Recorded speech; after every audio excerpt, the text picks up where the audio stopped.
elimu kidogo kuhusu upigaji wa kura. Mtapokea karatasi kama hii hapa. Hii kwa nafasi ya urais wa Zanzibar. Pewa karatasi yako, angalia karatasi, utaona kuna wagombea 11.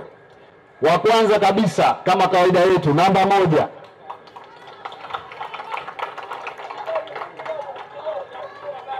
Usianze kutafuta kwingine popote. Nambari 1 ndio huyo hapo.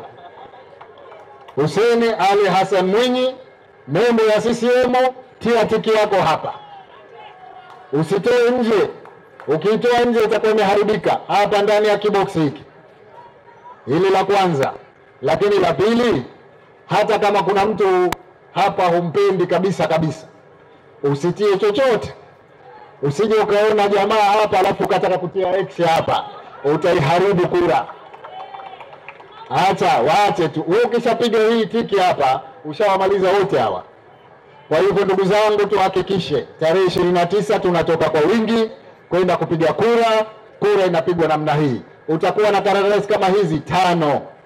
Una moja kwa ajili ya mgombea wa urais wa Jamhuri, ya pili kwa mgombea urais wa Zanzibar, ya 3 ya mbunge wako, ya 4 ya mwakilishi wako, na ya 5 ya diwani wa wadi yako. Piga zote kwa Chama cha Mapinduzi. Zile kauli zinazosema kuna maeneo mengine tunasikia, si bwana tutampa kura rais lakini mbunge hapana, au mwakilishi hapana. Usifanye hivyo. Ukitaka kutusaidia rais wa Zanzibar ili aweze kuwa na nguvu ya kufanya kazi, lazima awe na wawakilishi wa CCM wa kutosha. Rais wa Jamhuri lazima awe na wabunge wa CCM wa kutosha.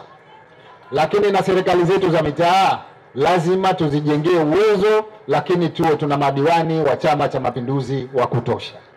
Kwa hivyo ndugu zangu, nimalizie kauli yangu kwa shukrani kwa mara nyingine tena kwa uwepo wenu nyote hapa, kwa kutusikiliza, kwa utayari wenu wa kuja kuichagua Chama cha Mapinduzi. Asanteni sana. Kidumu Chama cha Mapinduzi! CCM oyee! Oktoba matupu! Asanteni kwa kunisikiliza.